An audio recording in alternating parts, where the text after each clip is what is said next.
उत्तर प्रदेश में 10 सीटों पर होने वाले उपचुनाव से पहले समाजवादी पार्टी और बीजेपी की तरफ से तैयारियां जोरों शोरों पर है, लेकिन अभी ये कह पाना बहुत मुश्किल है कि इस उपचुनाव में जीत किसकी होगी। लेकिन समझिएगा कि जहां एक और समाजवादी पार्टी बीजेपी का खेल बिगाड़ने की पूरी तैयारी कर रही है, वोट बैंक के लिहाज से देखा जाए तो माता प्रसाद पांडे को नेता प्रतिपक्ष बनाकर समाजवादी पार्टी ने सीधे तौर पर ब्राह्मण वोट को तोड़ने का काम किया, तो वहीं भारतीय जनता पार्टी भी अब कोशिश ये कर रही है कि जो वोट बैंक उनका बिखरा हुआ है और जो वोट बैंक उनसे नाराज है, उनको पूरे तरीके से साधा जाए, चाहे इसके लिए स्कीम ही लॉन्च क्यों ना करनी पड़े। लेकिन ये उपचुनाव जहां उत्तर प्रदेश के मुख्यमंत्री योगी आदित्यनाथ के लिए हार और जीत नहीं, करो और मरो पर दिखाई दे रहा है, यानी कि एक तरफ कुआं दूसरी तरफ खाई है, तो वहीं समाजवादी पार्टी के लिए भी ये उपचुनाव जीतना किसी टेढ़ी खीर से कम नहीं है। अयोध्या में जो घटना घटी और समाजवादी पार्टी के नेता मोइन खान, जिसकी वजह से समाजवादी पार्टी को इस उपचुनाव में बड़ा झटका लगने की उम्मीद पाई जा रही है, तो बीजेपी ऐसे मौके को हाथ से नहीं जाने देना चाहती। लेकिन इस बीच खबर एक ऐसी महिला नेता को लेकर भी हो रही है, जो महिला नेता अभी तक कहीं गायब सी नजर आ रही थी, और वो महिला नेता कोई और नहीं बल्कि वो है अपर्णा यादव। जी हाँ, बीजेपी में लंबे अरसे से अपर्णा यादव मौजूद हैं, लेकिन अभी तक देखने को मिला कि पार्टी ने उन्हें कोई बड़ी जिम्मेदारी नहीं सौंपी है। तो क्या अब अपर्णा यादव के सहारे राजनीति को आगे बढ़ाया जाएगा?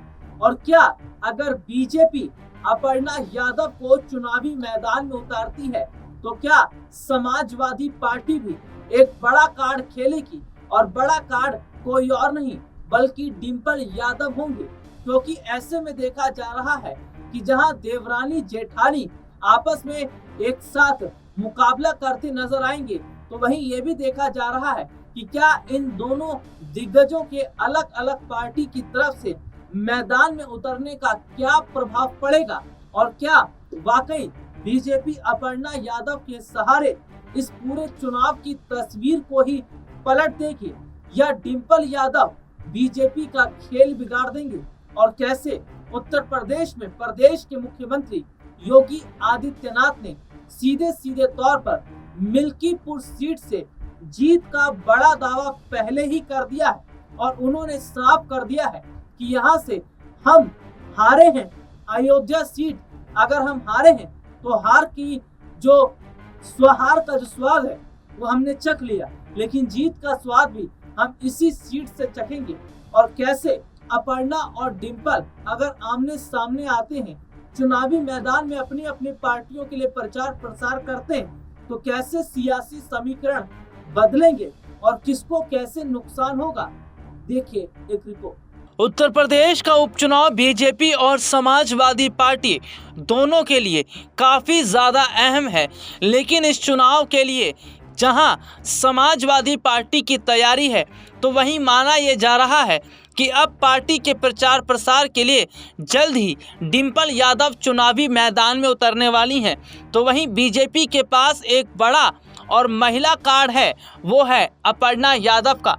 तो ऐसे में क्या डिंपल के खिलाफ चुनावी मैदान में अपर्णा यादव को उतारा जाएगा, इस बात को लेकर खबरें तेज हैं। तो वहीं खबरें इस बात को लेकर भी हैं कि जिस अयोध्या से बीजेपी को बड़ा झटका लगा, और अयोध्या ही नहीं पूरे उत्तर प्रदेश में जिस तरीके से बीजेपी की सीटें कम आई, यह देखकर प्रदेश के मुख्यमंत्री योगी आदित्यनाथ का पारा हाई है। लेकिन योगी आदित्यनाथ ने भी तय कर लिया कि अगर हार की शुरुआत अयोध्या से हुई तो जीत की शुरुआत भी अयोध्या के मिल्कीपुर सीट से होगी। सीएम योगी की जिम्मेदारी वाली मिल्कीपुर पर सिर्फ 2017 में ही पार्टी चुनाव जीती थी। 2012 व 2022 में यह सीट सपा के कब्जे में रही। इस सीट से विधायक रहे अवधेश प्रसाद ने प्रभु श्री राम मंदिर बनने से पहले माहौल के बावजूद भाजपा को हराकर सांसद चुने गए। मुख्यमंत्री योगी आदित्यनाथ ने खुद के साथ ही भाजपा कोर कमेटी में शामिल 4 अन्य नेताओं को उपचुनाव वाली 10 विधानसभा सीटों में से 2 सीटें जिताने की जिम्मेदारी देकर बड़ा टास्क दिया है। सीएम ने कटहरी और मिल्कीपुर की विषम समीकरण वाली सीटों की जिम्मेदारी खुद लेकर लीडरशिप दिखाई है। इन सीटों पर चुनाव जीतना भाजपा ही नहीं, कोर कमेटी के 3 प्रमुख नेताओं CM, deputy CM Brajesh Pathak और प्रदेश भाजपा अध्यक्ष भूपेंद्र चौधरी के लिए कड़ी चुनौती माना जा रहा है। बीते 3 विधानसभा चुनाव के नतीजों पर गौर करें तो इन तीनों नेताओं को जिन 6 सीटों की जिम्मेदारी दी गई वे समीकरण के लिहाज से भाजपा के लिए मुफीद नहीं रही है। सीएम योगी की जिम्मेदारी वाली मिल्कीपुर पर सिर्फ 2017 में ही पार्टी चुनाव जीती थी। 2012 व 22 में यह सीट सपा के कब्जे में रही। इसी सीट से विधायक रहे अवधेश प्रसाद ने प्रभु श्री राम मंदिर बनने से पहले बने माहौल के बावजूद भाजपा को हराकर सांसद चुन लिए गए। कुर्मी बहुल कटहरी सीट पर भी लगातार सपा बसपा का कब्जा रहा। इस सीट से लालजी वर्मा कई बार विधायक चुने गए। 2022 में वे सपा से चुनाव जीते थे। इसके अलावा अब वे सपा से सांसद बन गए। कटहरी सीट से भाजपा सिर्फ 1991 में और मिल्कीपुर सीट पर 2017 में ही चुनाव जीत पाई। ऐसे में मुख्यमंत्री ने इन सीटों को जीतने का टास्क लेकर सपा के सामने कड़ी चुनौती पेश कर दी है। लेकिन माना जा रहा है कि बीजेपी अब महिला कार्ड खेलने का काम करने वाली है। बीजेपी इस पूरी कोशिश में है कि किसी भी तरीके से इस चुनाव को जीता जाए। साम दाम दंड भेद की हर नीति अपनाकर समाजवादी पार्टी को धूल चटाने की तैयारी भारतीय जनता पार्टी कर रही है। लेकिन क्या वो इसमें कामयाब हो पाएगी? और अगर उपचुनाव में बड़ी जीत बीजेपी हासिल कर ले जाती है तो समाजवादी पार्टी का डब्बा गोल हो जाएगा। इसके साथ ही जो प्रण योगी आदित्यनाथ ने लिया है वो भी पूरा होता नजर आएगा। ये रिपोर्ट आपने देखी जिसमें विस्तार से हमने अपने दर्शकों को दिखाया कि किस तरीके से बहुत बड़े हद तक पेच दोनों तरफ से फंस रहा है। लेकिन सवाल ये भी खड़ा हो रहा है कि क्या आगामी समय में एक बड़ी जिम्मेदारी अपर्णा यादव को दी जाएगी? और क्या अब तुरुप का इक्का बीजेपी ने निकाल लिया है? क्योंकि राजनीतिक गलियारों से खबरें इस तरीके की आ रही हैं कि अपर्णा यादव इस पूरी तस्वीर को पलट सकती हैं और अपर्णा यादव समाजवादी पार्टी का खेल बिगाड़ती नजर भी आएंगी।